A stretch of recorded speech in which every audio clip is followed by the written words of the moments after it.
she had evidently somebody who just determined that it was best to hold their phone outside the car window while they were on the conference call. So I muted everybody in the meantime. A couple of quick ground rules. If you want to speak or if you want to weigh in, feel free to unmute yourself or raise a hand, which is also obviously one of the options here.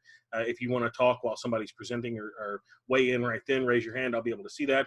The second ground rule, this is not a tiled lodge. Anything you say should be ready to go for online publication, aka YouTube, Facebook, that kind of thing. So this isn't a tiled lodge at all. Don't consider it such, and censor yourself accordingly. With that being said, tonight's educational topic is that of rhetoric. And I'm going to go ahead and start the presentation on rhetoric here.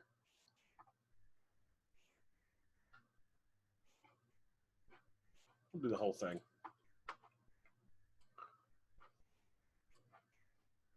So again, several Freemasons are invited tonight. It's not a particular lodge. It's not a particular group. Anybody in the state of Louisiana is welcome. As a matter of fact, some Masons that are not in Louisiana are also available and on this call. So if you want, you can invite anybody to these meetings, whether it be your lodge members or what have you. The first thing we always discuss or talk about is something to research. Then I give you something to read, some online resources, something to learn about after the call. Then we do discussion and do scripture and close. So the first thing is something to research. Well, I think a great topic for everyone to research is that of rhetoric. Given that that's the topic for the evening, rhetoric is a fantastic topic. Of course, we learn about it in the Fellowcraft degree. There's no secret there. It is one of the 7 liberal arts and sciences, no matter what your political persuasion, and rhetoric is definitely one of the foundational topics and necessities for a good rounded base education. In terms of what rhetoric is, well, I turned over to the Masonic dictionary for this one, which is easy. And it's the art of embellishing language with the ornaments of construction so as to enable the speaker to persuade or affect his hearers, which is interesting that it uses the word hearers instead of audience members. Doing the Zoom, but I'm just warning y'all. All right. What's going on? There you go. So another great example is the Harleian collection. If you're not familiar with the Harley manuscripts, they're fantastic. They have dual headers. Sometimes they have the monkey bar, handlebars. No, not that kind of Harley at all. It is a classical manuscript that is a necessity for all Masons, including the Cook manuscript and the Lansdowne manuscript. And the reason I use that, and I'll show you why. So if we go to the MasonicDictionary.com, if we read about rhetoric, we read the definition there. It supposes and requires a proper acquaintance with the rest of the liberal arts. So not only do you need rhetoric, but you also need all the other 6 liberal arts to be able to use rhetoric. So it's the first step adorning the discourse for the speaker to become acquainted with its subject. And then, of course, the ancient rule that the orator should be acquainted with all the arts and sciences. So a great example is, if you ever orate, you should be acquainted with all the 7 liberal arts and sciences. And here's another great sentence here. It's important as a branch of liberal education, is recommended for the Freemason in the Fellowcrafts degree. It is one of the 7 liberal arts. We discussed that. And second in order, it's described in the ancient constitutions. If you haven't read the ancient constitutions, now's a good time to go back and read them. Rhetoric, that teacheth a man to speak fair and in subtle terms. And of course it says, see the Harleian manuscripts, number 1942. Of course, this is from Mackey's Encyclopedia. Now, with that being said, something to read, the Harleian collection. Specifically, the Harleian manuscript number 1942. They're arranged not by year, but by number. So number 1942, the Matthew Cookland manuscript, and then the Lansdowne manuscript. All 3 of those manuscripts are fantastic reads for rhetoric and how they work. Obviously, another great resource is Rhetoric from Aristotle. When he published that, it was on this particular topic of how to persuade. Another one, a great one, is A Modest Proposal by Jonathan Swift. Something very interesting to read in this modern time. And a quote from that in Rhetoric, it says, "I'm assured by a very knowing American of my acquaintance in London that a young, healthy child, well nursed, is at a year old the most delicious, nourishing, and wholesome food, whether stewed, roasted, baked, or boiled, and make no doubt that I will equally serve in a fricassee or ragout." So, of course, eat the young and eat the rich, from A Modest Proposal by Jonathan Swift. And then lastly, of course, something to read, your Bible. That's a fantastic resource for you with tons of rhetoric inside of it, not to ruffle any feathers, to be rhetorical. Online resources, well, I would be remiss if I didn't include the Warden's Retreat documents, which have tons of documents in there that include great rhetoric. And the second link is to Quattro Coronati Lodge. If you're not familiar with Quattro Coronati Lodge, Quattro Coronati literally means the four crowned. Now, of course, the legend refers to the four crowned kings or princes or whatever you want to call it. The four crowned martyrs is what they use of Freemasonry. And those, I'm not going to spoil, no spoilers here. I'm not going to tell you who the four crowned in Freemasonry are. However, that's the name of the lodge. And some people say that it is the premier lodge of research in the world. With that being said, this particular link, I don't know if you can see it fully, and I'll post it too in the comments and all the other places. But this is an upload from one of the volumes, volume 2 actually, from their publication. And I couldn't possibly move forward if I mention the Harleian manuscript without giving you a resource to see the Harleian manuscript. That's right. I went ahead and did the research and said, what does it really say? How many times do we as Masons reference something, you know who you are, and say it says something, and when we actually do the research and look it up, that's not what it says. So I referenced the Harleian manuscript. This is the Harleian manuscript, and it is here. Who's good at reading Old English? I'm just kidding. The good news about Quattro Coronati Lodge is not only do they print the actual copy of the manuscript, but as we go down farther into the document here, as a matter of fact, we'll just go to the PDF, which is easy.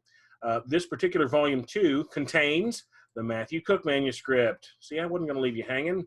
The Lansdowne manuscript, and lastly, the Harleian manuscript, which is fantastic. So with further ado here, let's see how long it'll take me to get to this. There's the Harleian manuscript, page 77.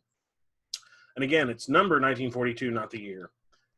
So if we scroll down through, again, you can see that there's the actual text from the copy of the Harleian manuscript. But if we actually go to page 100, it's in type, which helps. And I'll make that a little larger for everyone. Let me share that. Yeah, you guys are seeing that. Good. So again, it talks about grammar. And then it talks about rhetoric spelled with a K. I mean, their spelling is off, but we get what they're trying to say. It says that it teaches a man to speak fair and in subtle terms. Now, I'm going to encourage you to read the rest of the Harleian manuscript on your own time. And it has some pretty good, origin stories as to where Freemasonry came from and what happened. It talks about Noah's flood and a couple other things there. And this next part about where things came from and Hermes and all these other folks, very interesting reading. But remember that it told you, hey, we use rhetoric to teach. So guard yourselves on that one. So again, a couple of things there. The Warden's Retreat link and then Quattro Coronati's link to the upload. There are 3 forms of rhetoric, at least. There are 3 types of rhetoric. The 3 branches of rhetoric include the deliberative, the judicial, and the epideictic, which is really hard for me to pronunciate. The epideictic. They're defined in Aristotle's Rhetoric, 4th century, that I'm referenced in the document. If you can Google rhetoric from Aristotle, there is no copyright on that. I believe it ran out. So, deliberative rhetoric is really straightforward. It's not judicial rhetoric, which is talking about the past, but it's a deliberative discourse talking about what's going to happen. what the future holds. Very interesting concept in terms of what rhetoric is. Judicial rhetoric, of course, is what they call forensic discourse. Basically, what happened and when. It's primarily employed by lawyers and in trials, or a judge or jury talking about what happened when and how that works. And then epideictic rhetoric is the speech writing, right? That praises, what we call encomium in Latin, or blames, the invective, or ceremonial discourse. A great example is our funeral rite. Our funeral rite is epideictic rhetoric, and it hits home, right? Here's the other. So if Aristotle broke them down into those three. After those three, then there's a bunch of different flavors of rhetoric. It's like saying, is rhetoric a spice? Yes. There's savory, sweet, and sour. And then in those savory, sweets, and sours, then you can break those down farther. You see how I use a rhetorical device to describe that to you? Good. Okay. So another great example is allusion. A statement that hints at something, right? So you must borrow me Gargantua's mouth first. 'Tis a word too great for any mouth of this age's size, right? Shakespeare was a master of allusion and rhetoric in general. Anatidiplosis is repeating the last word of a sentence at the beginning of the next sentence. So you know this one tonight. We are a country awakened to danger and called to defend freedom. Our grief is turned to anger, our anger to resolution. Another great example of that is in Star Wars. Everybody knows anger leads to hate. So that's a great example of anatidiplosis. Analogy. I was trying to think of an example of analogy, and I couldn't think of one. No, of course. It's a literal comparison of two things. From our brother Winston Churchill, who said a good speech should be like a woman's skirt, long enough to cover the subject and short enough to create interest. And that's definitely Brother Churchill. An anastrophe. That's a reversal of the typical ordering of a sentence. This we pledge and more. So it's backwards, right? This much we pledge. Another great example is an antistrophe, which is different. It's repeating one or more of the words at the end of a sentence. And this is from President Barack Obama, where he says, yes, we can, yes, we can, yes, we can, at the end of each one. I find that very effective to conclude a speech. Interesting. Antithesis, or antithesis, as I've heard it said. It's antithesis, a contrast of thought. One small step for man, one giant leap for mankind. So those are contrasts of thinking, contrast of thought. This one is leaving out conjunctive words. It's very interesting. And the government of the people, by the people, for the people, shall not perish from the earth. So you're leaving out some conjunctive words, and by the people, and for the people. You're leaving it out to create a flow or a synthesis of the idea. Assonance, which I've been accused of several times, is repeating. It's not what you think. It's repeating a vowel sound in a sentence. So I feel the need for speed, right? And on that note, hold on just a second here. I'm going to have to,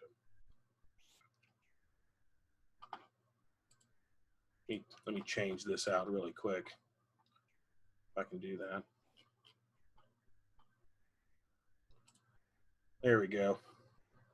Now after I feel the need for speed from Top Gun, we can move on. Hyperbole. Hyperbole is a great example of exaggeration. We use exaggeration all the time. We use the exaggeration every day. I'm just kidding. That's exaggerating. The best version of Google Maps on the planet, widgets and all, with Edge and Wi-Fi networking, right? So best version of Google Maps on the planet. Well, is that exaggerating? Yes, of course. Hypophora, or hypophora, if you like. It's posing a question that you'll answer yourself. Have you ever been asked a question you can answer yourself? Of course you have. There's an example. So it's posing a question that you answer yourself. When the enemy struck on that day in June of 1950, what did America do? It did what it always has done in times of peril. It appealed to the heroism of its youth, from Dwight D. Eisenhower. Now, you're thinking to yourself, okay, does that happen in great speeches? and I'll stop the sharing there. There we go. Does everybody feel the need for speed at this point? No? Everybody's doing okay? All right. Thank you all for joining. Brother Davis, good to see you. Brother Jones, thank you very much. Brother Mitchell, good to see you joining us. I see that Brother Oliver has joined us from Texas, thanks to the power of the interwebs. So I'm going to go to some famous speeches quickly. One of the famous speeches that uses rhetoric is Winston Churchill's "We Shall Fight on the Beaches" from 1940. And one of my favorites, it's "We shall defend our island, whatever the cost may be. We shall fight on the beaches. We shall fight on the landing grounds. We shall fight in the fields and in the streets. We shall fight in the hills. We shall never surrender. And even if, which I do not for a moment believe, this island or a large part of it were subjugated and starving, then our empire beyond the seas, armed and guarded by the British fleet, would carry on the struggle. Until in good time, the new world with all its power and might steps forward to the rescue and the liberation of the old." So Brother Churchill definitely was using strong action verbs, long sentences, calls to action, with a climax to rescue and liberation of the old. Fantastic use of rhetoric. Pardon me just one second.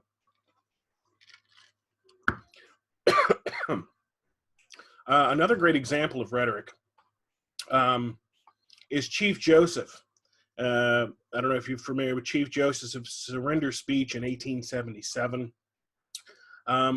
It's basically when he surrendered to the combining vulnerability with his pride. He said, "Tell General Howard I know his heart. What he told me before, I have it in my heart. I am tired of fighting. Our chiefs are killed. Looking Glass is dead. Tahul Shute is dead. The old men are all dead. It is the young men who say yes or no. He who led on the young men is dead. It is cold, and we have no blankets. The little children are freezing to death. My people, some of them have run away to the hills and have no blankets, no food. No one knows where they are, perhaps freezing to death. I want to have time to look for my children and see how many of them I can find. Maybe I shall find them among the dead. Hear me, my chiefs. I am tired. My heart is sick and sad. From where the sun now stands, I will fight no more forever." Now, you want to talk about good speech? Then some declarative sentences there. I know his heart, it is cold, hard facts that are definitely difficult to argue against. One of the other speeches is Elizabeth's first speech to the troops in 1588. The Virgin Queen, right? Elizabeth I. Remarkable speech, horrible, extraordinary circumstances, and it's made by a woman. So I'm going to go ahead and give you that one. She says, "I come amongst you as you see it's time, not for my creation and disport, but being resolved in the midst of the heat of battle to live and die amongst you all, to lay down for my God and for my kingdom and for my people my honor and my blood, even in the dust. I know I have the body but of a weak and feeble woman, but I have the heart and stomach of a king, and of a king of England too. And think foul scorn that Parma or Spain, or any prince of Europe, should dare to invade the borders of my realm. To which rather than any dishonor shall grow by me, I myself will take up arms. I myself will be your general, judge, and rewarder of every one of your virtues in the field." Now, could you imagine if we had folks like that today? That would be wonderful, wouldn't it? But we don't. Well, okay, we maybe, right? That's going to be some rhetoric later on down the road. So you've gotten a couple of good examples of speeches. And then, of course, they're in the Bible, too. Remember, I told you that was one of the readings that would be preferential to you. Proverbs 24:20, "For there will be no fortune for that evil man. The lamp of the wicked will be put out." Well, that's an idiom, you see. The lamp of the wicked will be put out means you'll be killed.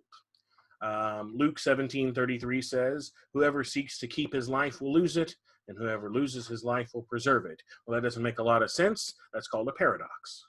2 Chronicles 1:15 says, "The king made silver and gold as plentiful in Jerusalem as stones." Well, that's hyperbole. You see, they weren't really as plentiful as stones in Jerusalem. You get the idea.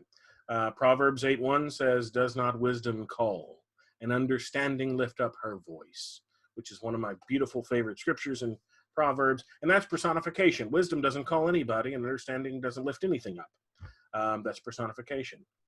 And of course, in Psalms in 18:2, it says, "The Lord is my rock and my fortress and my deliverer, my God, my rock in whom I take refuge, my shield and the horn of my salvation, my stronghold." And those are metaphors. And those are some great examples of rhetoric.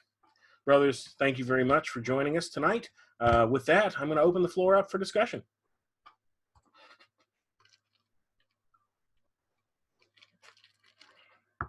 And everyone is silent. Was it that effective? Hold on, let me unmute. Hold on, we'll unmute the masses here. There we are. Okay. So, what do you think? Is rhetoric necessary in the craft? Well, how does rhetoric affect symbolism and our understanding of it? Well, That's what I think the reason we have it. So to better describe the symbols to folks, is that what you're To saying? better understand them. Yeah. I think that's probably one of the reasons for all of the liberal arts and sciences. You start there, you give them the tools to understand what the symbols are, then they can advance to the symbols. Well, My thought. interesting thing, Brother Paul. It talks about, preparing for discourse in terms of the three flavors from Aristotle. It talks about preparing for discourse to persuade. So what are we persuading people to do or think in terms of Freemasonry then? Maybe think for yourself. Lord help us all. I missed the first few minutes, but I don't think it's by accident that this is right after grammar, because so you probably covered this, but grammar is like the foundation of knowing how to communicate, and rhetoric is more effectively communicating and persuading, like you said. Persuading. And not necessarily, it's more than just flowery language, because effective communication, like you said, action, verbs, calls to action, those types of things are what's better as far as the spoken language anyway. Well, in the definition, we covered the definition of rhetoric in the very beginning, Brother Jones. It is to persuade, right? So whether it's judicial persuasion or any of the other two, it's to persuade or to convince of an idea that you have, whether it's in the future or in the past, or even, what do they call it? Crap, I'm trying to think of the word. If only I studied more. Where you drop different pamphlets for countries where they try and persuade people to join with a particular other country fighting it. Propaganda, that's the word. See, that's why you have to study grammar first. Thank you for making my point for me, Brother Jones. No, it's propaganda, yeah. So is all propaganda truth? Is all propaganda fiction? No, but all propaganda is definitely rhetoric.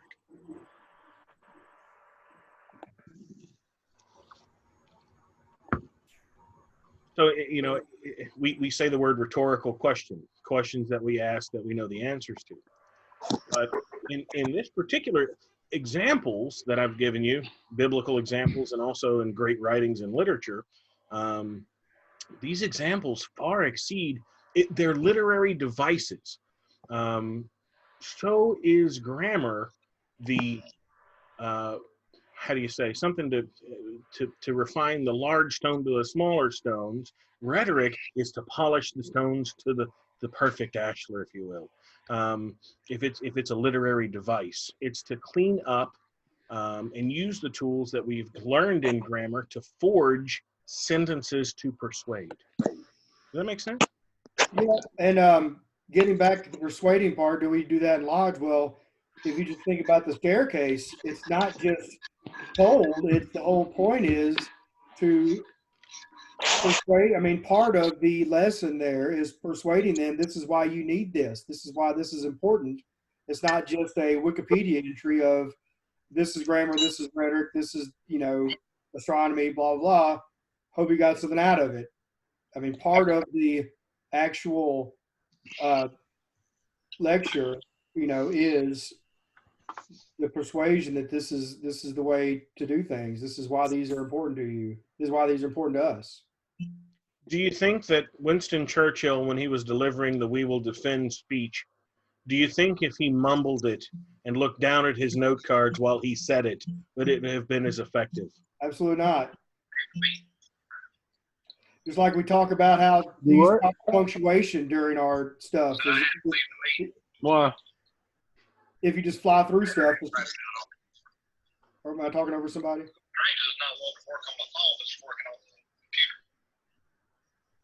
Somebody's trying to work out how to better attend.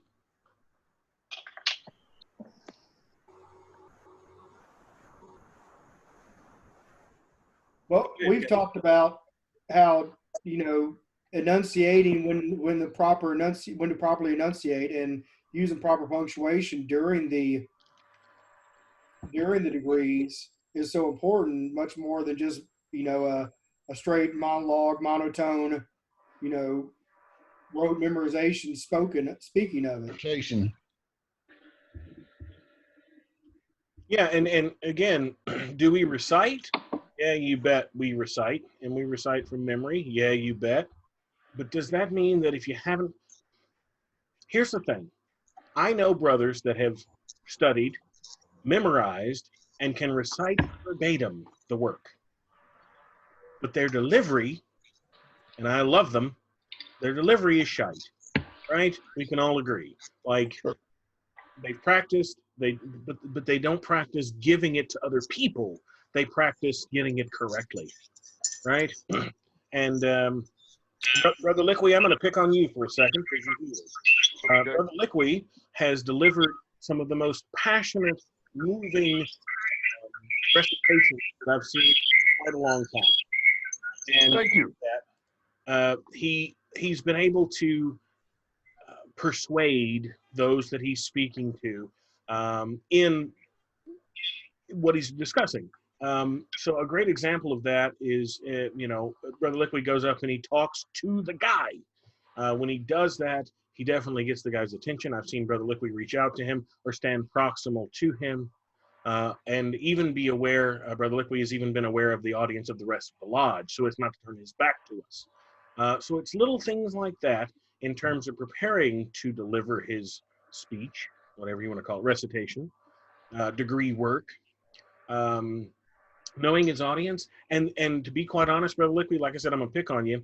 There have been times where you didn't get the words exactly right. But you know what? You know who knew that? All the time. Yeah, well, you know who knew that? Times. Like almost nobody. I mean, a couple of guys in the room did, right? But the candidate didn't know. And what he got was a passionate, practiced recitation or deliverance of the degree. So what you're saying then is that in order to have rhetoric, you also have to have passion and conviction. Yeah, maybe so. Maybe so. I don't know. What do you guys think? Do you think you have to have passion to have rhetoric? Well, I guess if you don't, you're acting. Well, acting is a form of rhetoric. Well, now we have practice sessions, and I teach the guys the work is great. Knowing the work is wonderful. But if you don't know how to apply what you have learned into inflection and tone to convince that person that you are meaningful of what you're saying, then it's just words. You're absolutely right, Doug. You should always speak it with emotion. Don't just be parroting the words back out to someone or even to yourself. Actually, put some emotion into it and let it show. Let it show through your words, through the inflection of your voice, the pauses, the continuations. Brother Oliver, you have your hand up. Go ahead, Brother Oliver.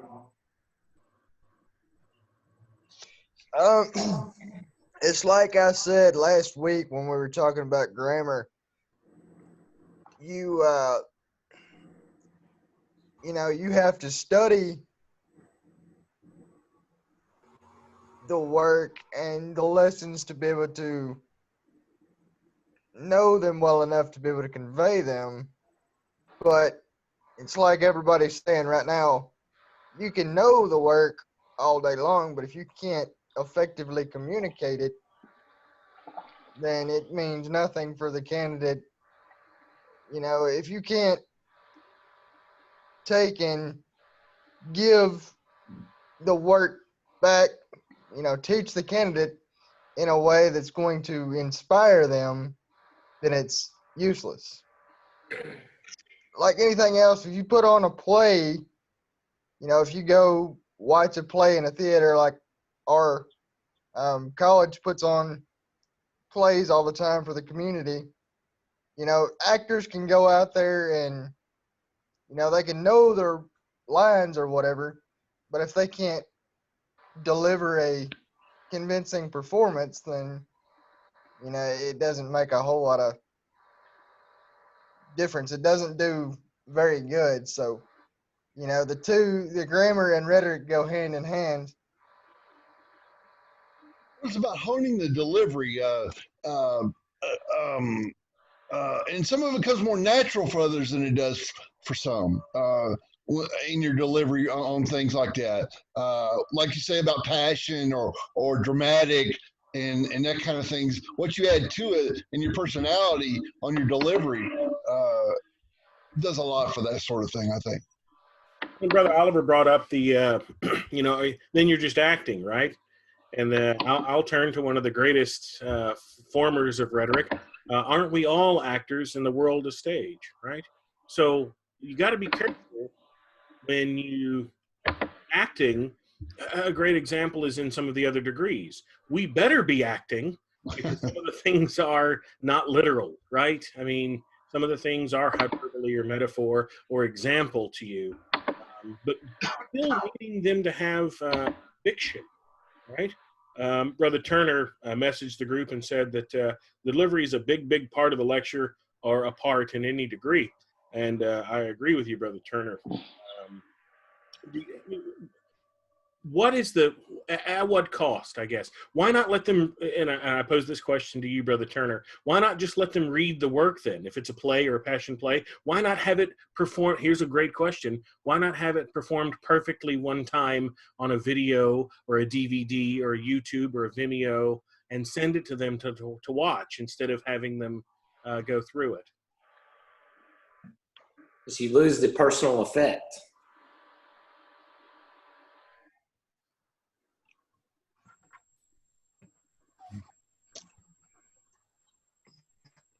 I got you, Brother Turner. Having the pearl.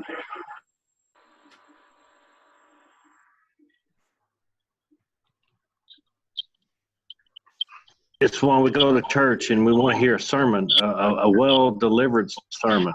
It's something that our minds are programmed to receive. Okay. Brother Mark, you said it was the effect. Yeah, you lose the personal approach of the candidate actually being physically there and the other brethren being physically there delivering the degree to it. It's impersonal. And yet could possibly be imperfect. True. So what's the risk, right? You're saying that the risk of being imperfect is acceptable, right? Versus being perfect and impersonal. To a degree. This is great. We're not perfect. That's the thing. We're not perfect. You know, a candidate could very easily walk away from a degree that was not very well done and have a horrible experience. But if it's done with, you know, a well enough proficiency, it means much more to the guy in person than it would in watching a video, in my opinion. Gotcha. Brother Durham. Conviction.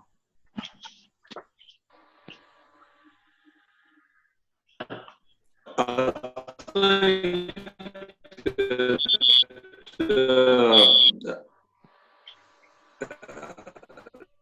think you just for doing is you lose contact of brotherhood.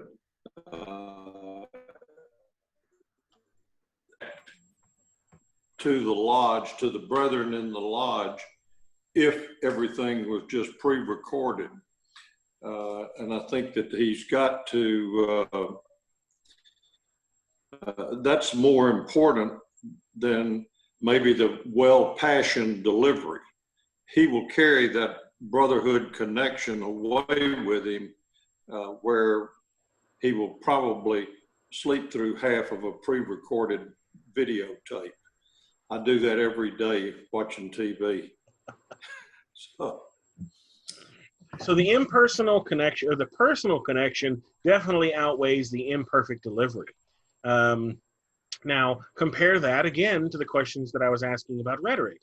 If the delivery doesn't matter, and we said it does, the delivery definitely matters. So then imperfect delivery, well, I think we're kind of circling around the same point here, is that imperfect delivery, even though personal, is still preferred to the impersonal delivery. And I think that's a great example that I mentioned to you earlier about the Virgin Queen, Elizabeth I, to go out on the battlefield to deliver that speech. There's a reason she went out there on horseback to deliver that thing to have effect, right?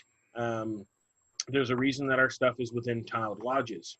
And the reason that I brought that whole subject up, brothers, there's a motion, a movement to have virtual lodges at this given time, even though the nation is doing its thing. And there are different scenarios and concepts about that. There are folks that are trying to have virtual lodges. There are legal virtual lodges in the world right now. But again, I think you're losing something, right? One of my family members is a member of another Masonic body, and they can't make new people just like us. But they said, well, you know what? If they can just do the obligation and they can do that remotely, then go ahead and do that. Well, that's not the ideal way, right? But that is a way. So again, the ideal definitely is a perfect degree on cue with passion in front of a brother. But you know, what about times like these? What do you guys think about a digital lodge? There's no way to tile it, obviously, but I mean, how could you do degree work this way? Speaking of being impersonal, brother Paul, My my nephew received his EA degree a good many years ago in a jurisdiction I won't mention, but the second half of the EA degree was a video, and that's all it was. And I've seen over the years more and more people leaning towards online this and that. And I really think that sure, you can have a degree, you can create members, but that's a club. That's not what Freemasonry is. And I really tiling. There's no way to tile anything online. It's not gonna happen. So if nothing matters, then just say we're a club. That's it. A horse by any other name is a camel, right, brother Paul? Or what is it? A horse put together by committee, I think, is what that. It's called an alligator here. That's right. I agree, Brother Paul. Brother Durham, I see your hand up. Hold on just a second. Brother Durham? Go ahead. Okay. Brother Austin, Brother Oliver, you have your hand up.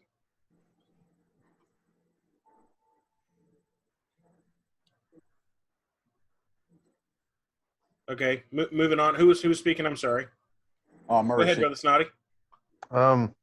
I think just the act of showing up and being willing to be present with somebody makes a difference and gives you rhetorical value. I don't know another way to say it, but it gives you a greater hearing with the person. If you care enough to be there, to fellowship with them, to know them, to grow with them, and so I'm thinking that there's something that is missed. Taking the time to travel, to be there, to be present, and automatically adds something. And there's so much that comes up in a meeting or time present, whether it's before the meeting and after, that is missed with virtual. And but I think there's so much that would be missed. And earlier something was mentioned about not being perfect, but being sincere and doing your best to present the lecture or whatever in a heartfelt way that does connect. I think it also shows that when we're not perfect, that we're doing exactly what we're saying and claiming to do, is take good men and help them to be better. We're not looking for perfect men, because we would be in trouble if that was the requirement. But we're actually growing and asking them to come and grow with us, and showing that it is happening not only for them but for us. Brother Murray, go ahead. Yeah, what I believe that we're talking about here is fellowship. Fellowship and camaraderie that we can only find within our fraternity. That's what you would miss by the virtual degrees as such. The act of actually reaching out and shaking their hand during the obligation, the touching, that means a lot. Do you find it interesting that on the stairwell that we present in the degrees, that those senses are presented before the 7 liberal arts and sciences? Exactly. Now, of course, smelling was brought up last week, and I don't want to sidetrack into that again. but yeah, I find no lack of irony in the fact that we were discussing the necessity for personal meetings on a virtual meeting, which I find is heartwarming, and it's sad and happy at the same time, right? I agree. I think you have to be able to shake hands with the guy. And reading those manuscripts this week was something very important. I didn't realize that I hadn't read them fully.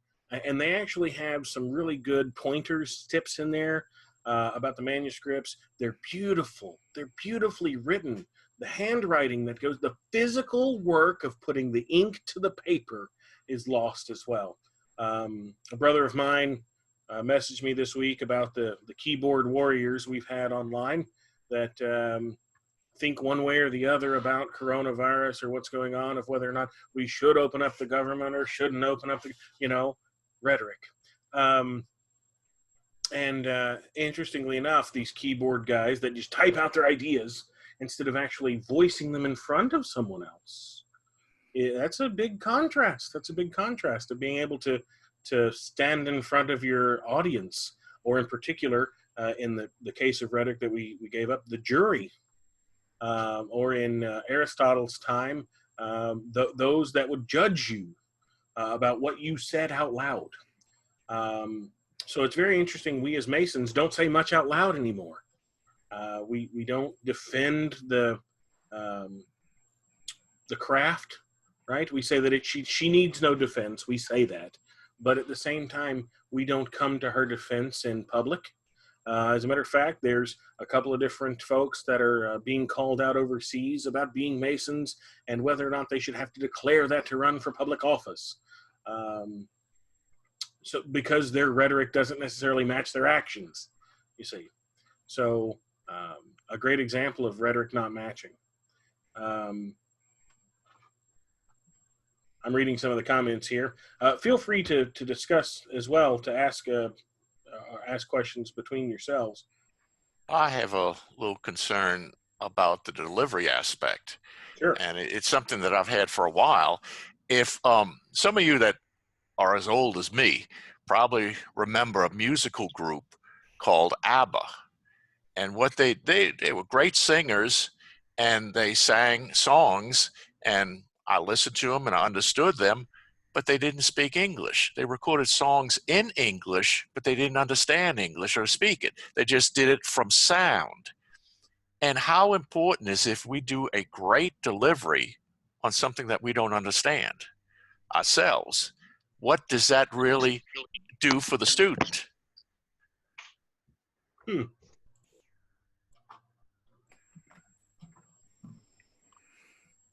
Go ahead, Brother Mark. Yeah, I was going to say earlier in regards to meeting online, given the situation, if we have no other choice, doing this is better than nothing as far as getting together and conducting lodge business. If you have any, of course, you miss out on the fellowship. But with a degree, I just don't agree at all of a candidate either watching all or part of it on a video. Because to me, you know, when you're standing with that candidate in the preparation room, or you're touching them as you move around the lodge, if you're presenting a lecture, you put that hand on his shoulder and you look him in the eye, that is, to me, you know, unspoken rhetoric. You know, grammar is the words, logic is the thought of putting those words together, and rhetoric is what you use to draw that person in. And if you're not, you know, physically there with the candidate, he loses that connection, and he's not drawn into the degree that he would have been otherwise. I mean, we've all seen degrees where it's pretty monotone and straightforward, and you're not really drawn into it. But if somebody is, both physical and passionate about what they're doing, that's just as important as the words. I love the fact you used the phrase unspoken rhetoric. That's very peculiar, but I love it. I'm stealing it. I mean, that's just the way that's going to happen. No copyright on that one. To answer your question, Brother Paul, what happens when we don't understand the work? So you're telling me that there are Masons that understand the work fully? I believe that Freemasonry is a lifelong series of lessons, and I think that if you understand the lessons, you're telling a lie. Myself. I like that. So with that, do you think that those that misunderstand the work are more damaging than those that don't understand it at all? I think personally, one of the biggest dangers is those who don't understand it, but those who don't understand it and think they do. That's where you get into a real problem, because then you get ego involved with it, and it starts becoming, you could do what I tell you because this is what I tell you, or this is what my instructor told me. And it gets away from the real benefit, I believe, in our ritual. Just my thought. Yeah, no, I totally understand.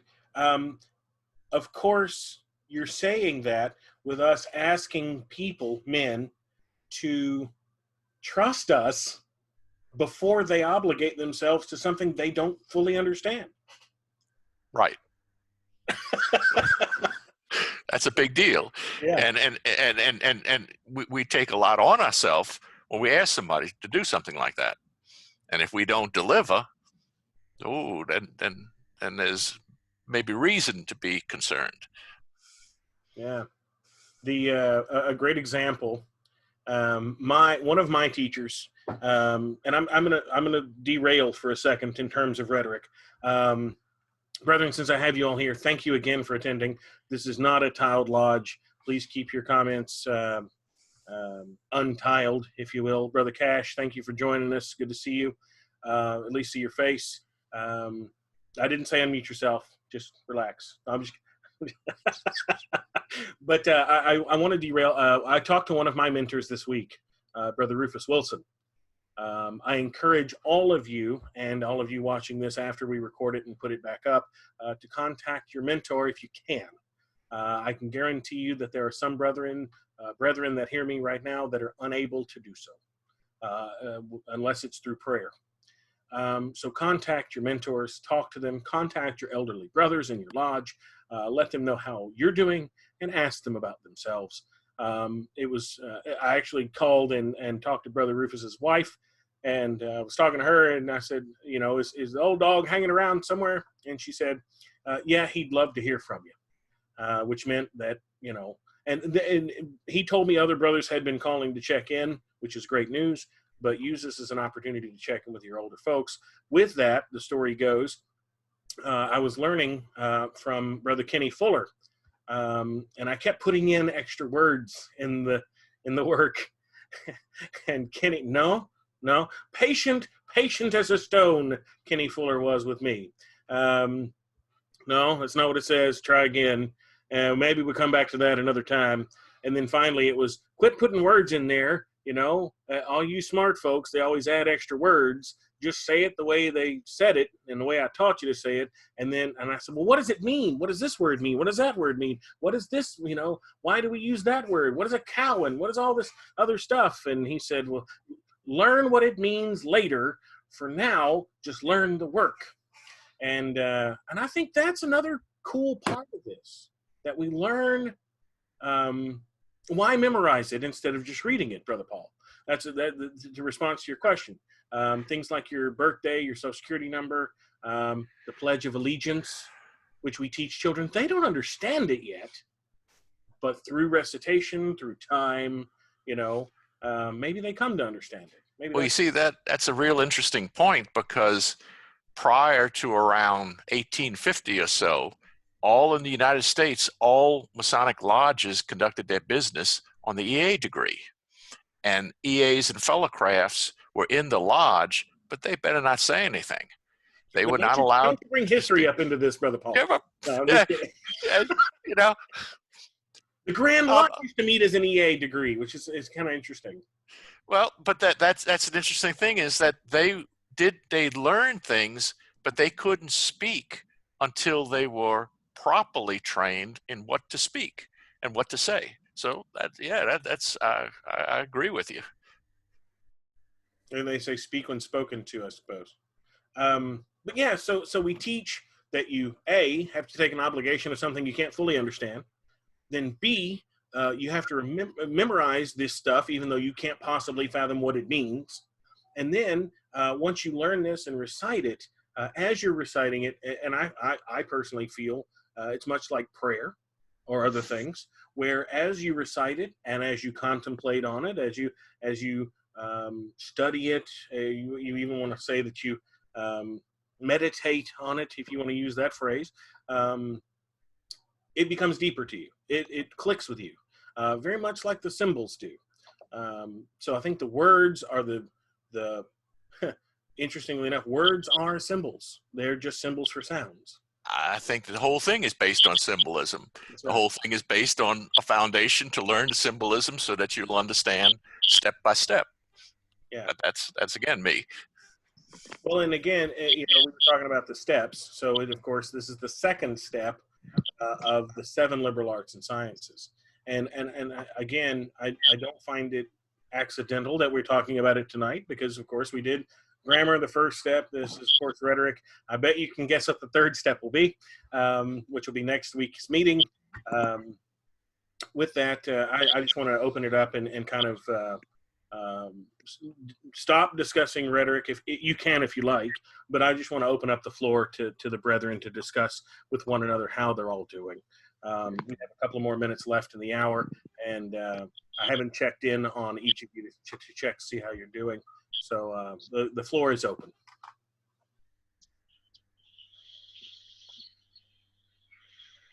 I'm doing well, thank you. How's Robin doing, Kevin? She's doing well. She hasn't broken her leg or anything recently, so she's doing all right. No trips to the hospital this month. For those of you who are unaware, Kevin's wife had fallen down the stairs, if I'm not mistaken, and had to make a trip to the hospital a couple of weeks ago. Well, that was a couple of weeks ago. She had to go for something else. She had I don't even know if I told you about that, but I couldn't go with her. Yeah, she had her esophagus. She had a nodule in there, yeah. Yeah. So they had to open that back up, and I couldn't even go with her. She was in the hospital. I couldn't even. Gotcha. I'm just going to start from the bottom here. Brother Cash, how are you doing? Clearly, I'm an expert on unmuting things. Fine. If people would stop buying tire shine, I'd be doing better. You That's have no- essential. I have a lot of essentials coming to my store every day. Yeah, it's good. Wife's happy, I think, maybe. Baby's asleep, which is important. So otherwise, we're good. I got a Will Gray special. So I'm good to go, man. Good. Brother Murray, how are you? I am absolutely wonderful. As far as I know, no one in the 14th district has come down with the virus. Everyone is practicing safe practices by staying away from everybody else. I've spoken to quite a few members within this district last month, and they all seem to be doing quite well. Thank you for asking. Good. Thank you again for joining, Brother Seals. I enjoyed this. First time I've heard about it. Well, we're going to be doing it every Friday. We've been moving the time around, but it looks like we're gonna keep it home at 7 o'clock, from 7 to 8 o'clock, just in case. So that way, it's kind of a meeting in the middle. It will be on my calendar. Good deal. Brother Durham, I see you're next up here. How are you? We're great. Just, of course, we lost a brother this couple of days ago, and or as it may be, a funeral tomorrow. Excuse me, but that'll be a sad but a joyous occasion. He's way better off now than the rest of us. He's not going to get the virus. But other than that, we're doing fine. Thank you very much. Pass along things to Lady Durham. Brother Durham is talking about Brother Bob Turnham, who passed away. As master of a lodge and having a brother of his lodge pass away during these times, it's very interesting. We can't have a Masonic service. We just can't have it there.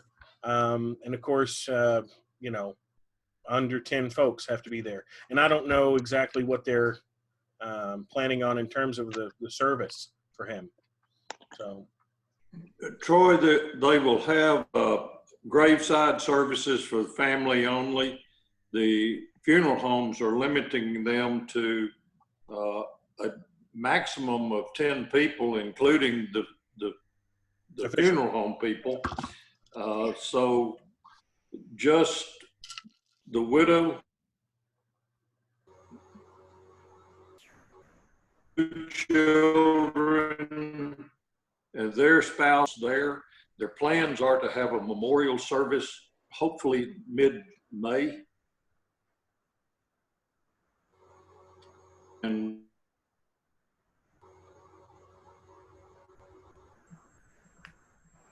between now and then, I will find out she like for us to do something at the memorial service.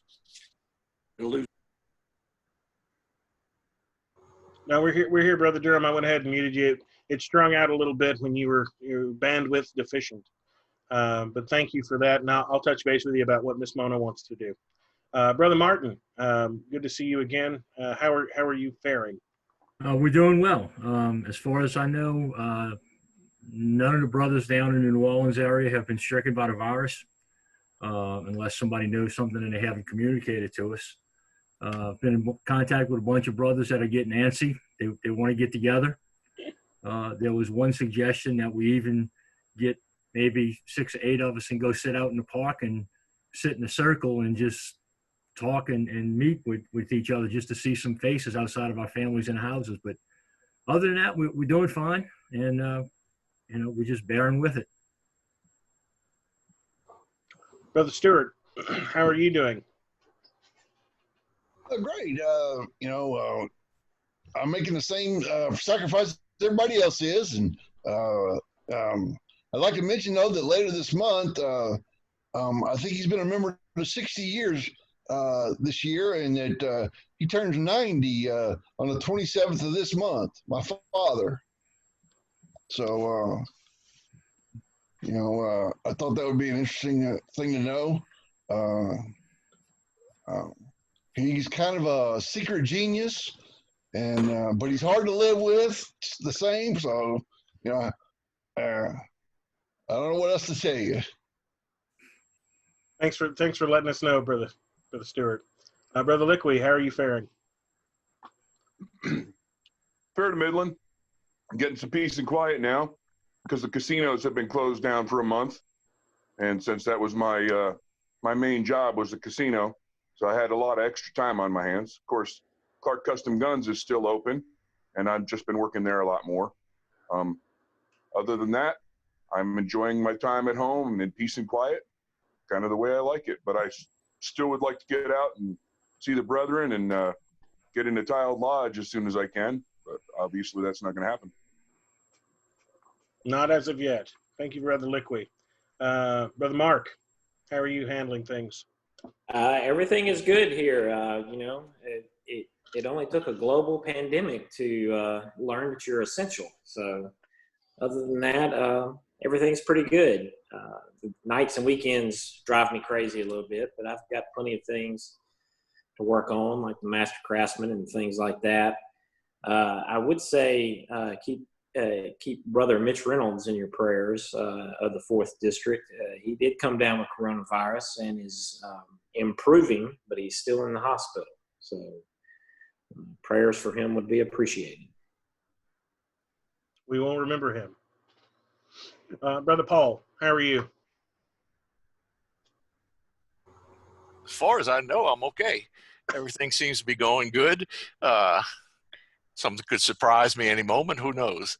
But I'm getting a lot of work done. I realize that being cooped in the house, I got to do something. And so I'm getting things that should have been done a long time ago, all in order. So it's productive. But health-wise, everything's good. Tell us about the new book. Well, there's actually a couple of them in the pipeline. One of them is the one that's coming out end of this month is actually a collection of stuff that started back in the 90s about the Louisiana Scottish Rite and aspects that I've been working in conjunction with some out-of-state people, and there's a lot going on.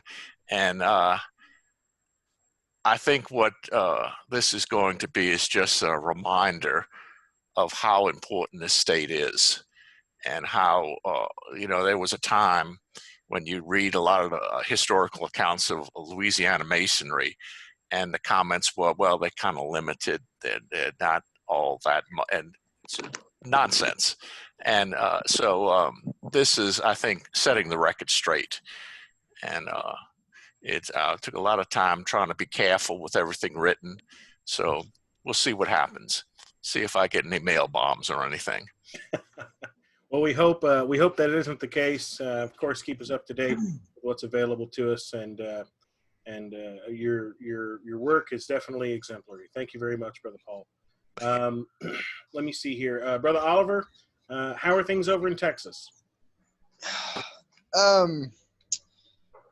I hesitate to even say how I'm doing because I don't want to break down on camera. But I'm really, really struggling because I don't know if I've told you, Troy, but I'm originally from Louisiana, and all of my family lives in Louisiana, including my mother, and I'm extremely close to my mother, and they have all state lines, cut off, so we can't go back and forth, and it's really, that's been really hard on me. And also the fact that you can't have more than 10 people get together at one time, no tiled lodges, no church, nothing like that. Things have just been very hard. If y'all wouldn't mind lifting me up to the Grand Architect, I would really appreciate it. And I know that I'm not a Louisiana Mason, but these meetings have been like a godsend to me because I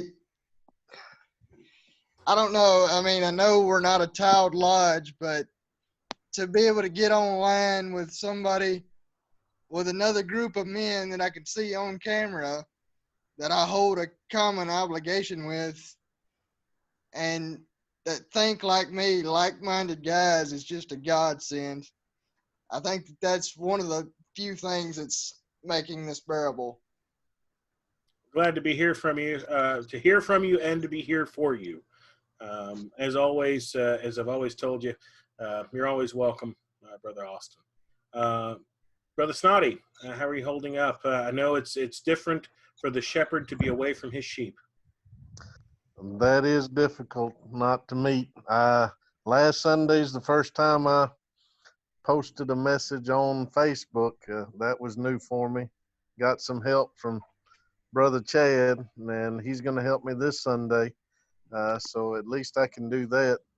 But miss going to lodge, miss all my brothers. But as far as all that I know and are close to, everyone's doing well. Haven't heard of anyone other than Brother Mitch Reynolds catching the virus and having to deal with that. But thankful for you doing this tonight, and any chance we can get together to encourage one another. God bless, and I am praying for everyone. Thank you very much for your prayers. The old joke goes, Brother Snotty, that you need the practice. We need the prayers, and you need the practice. However, I feel that's only half fulfilled. We definitely need the prayers, but I don't believe you need the practice. Thank you very much for your prayers. Brother Cook, how are you faring where you are? We're doing quite well. Unfortunately, I'm still an essential worker, so I have to go to work. But since I'm the first one there, I have to check everybody that comes in the building, which means that I get a chance to make sure I catch everything. But other than that, Mark did point out that illustrious Sir Mitch Reynolds is in the hospital. Also, his wife tested positive for it as well. So make sure you keep both of them and their whole family in your prayers. And I appreciate it. Thank you very much, Brother Cook. Brother Turner, how are you faring? You had daylight while I was looking out my window and seeing dark. I don't know how that works, and I know you're in the same state. How are you doing? Yes, doing all right. I work for an engineering firm, so we're still going to work every day. But all my brothers, keep up with them. All my family's doing well. If I could point out one silver lining of this epidemic, is it forced Brother Dennis Snotty to put his sermon online, because I've been preaching every Sunday. I've been wanting to watch it. Finally got a chance to do it. So you got to look for silver linings where you can find them. That is indeed true. I see Brother Lucas joined us. Brother Lucas, how are you doing? Hey, doing well. Good to hear from everybody. It's been a while since I've seen some of you. The one thing I took out of this, and not having sat in until halfway through, but the one thing we kind of figured out, and we always knew it in the back of our minds down here at Leesville Lodge, was we're a group of men brought together for various reasons. We all have something in common, but the one thing that this has kind of brought out to everybody was we're a family, and this has really kind of brought that to the surface for us, I think. And some of our brothers that weren't maybe as involved in the lodge before, we've started to hear from them. Folks starting to check on each other, and it's been good. It's another silver lining, I guess you will, out of a bad situation. But thanks for doing this. It's great to see it, and glad to be a part of it. Our pleasure, Brother Lucas. Thank you for joining us, Brother Sean. My family's been blessed. We haven't been sick or anything. I'm still going to work because, unfortunately, the people that do the testing for this stuff are considered essential. So I go to work, get exposed every day, but oh well. I'm not going to I'm not going to croak from it if I do get it. I just don't want to bring it to home to anybody else. But these Zoom meetings are a blessing and a pleasant thing to look forward to every week. So I've been enjoying them. Thanks, Troy, for hosting these. It's my pleasure. Really is. Brother Scott, last but not least. Let me get my mic on. Well, I want to say hello, everybody, and I have really thoroughly enjoyed this evening. I'm actually on 2 meetings. One started about the same time, but we kind of muted it because both of us is on this meeting. So it's been really encouraging to be able to do this. Now, me, myself, I am an essential worker also. So I go to work every day, 8 hours a day. And today I spent 30 minutes at my job and actually worked. The rest of the time I watch videos. What am I watching videos of? Leatherwork, ham radio, just a little everything. So I've got my hands still busy, even though we can't go to meetings. And I encourage everybody that if you've got a side hobby or want a new side hobby, now's the prime time to dove off into it and just experience it. Get a little more well-rounded. Well, you know, we was talking about the rhetoric earlier, and I believe that part of that is contemplating what we've learned and to well-round, oh, hush up, Troy, well-round our thought process about the knowledge we receive. So I think it does play a good part on it. So, but I am doing well. My family's doing well. And I can't wait to get back with everybody. Appreciate the meeting. Thank you very much. I want to encourage everyone to keep Brother Bob Turnham, his family, in your prayers, his wife Mona, his widow Mona, in your prayers, along with Brother Mitch Reynolds and his wife. With that, I'm going to give you the Bible verse for the evening, which is Proverbs 18:24, and it says this: "A man of many companions may come to ruin, but there is a friend who sticks closer than a brother." Thank you very much for joining us this evening, brethren. Tomorrow night. Yes, go ahead. It's Martin. Before we get away, can I share an email from the Grand Master on an update on Mitch that I received last night? By all means. Okay. It says, and this comes from his wife, Marilyn. It says, he is becoming more and more alert and aware, literally by the minute, were her exact words. Bacterial infection is clearing up. Hoping to proceed with moving him from ICU to regular room soon. Retested him for COVID today. Results will be back either tomorrow or Saturday. He had a short round of dialysis. All his lab work looks great. And they were able to FaceTime with him. So it sounds like Mitch is making great improvements. And one other thing that I want to say is to Brother Dennis. Brother Dennis, you did a great job with your sermon last Sunday, and I look forward to hearing what you have to say this Sunday. And that's it. No pressure, Brother Snotty. Thank you, and I'll do my best. Pray for me. I will. Again, thank you, brethren, for joining us tonight and carving out a little bit of your time to join us here on the meeting. Special thanks to Brother Gar Pickering, who included us in the Louisiana Freemason edition for the E edition of the Louisiana Freemason, which included the link to the meeting. By all means, again, next Friday at 7 o'clock.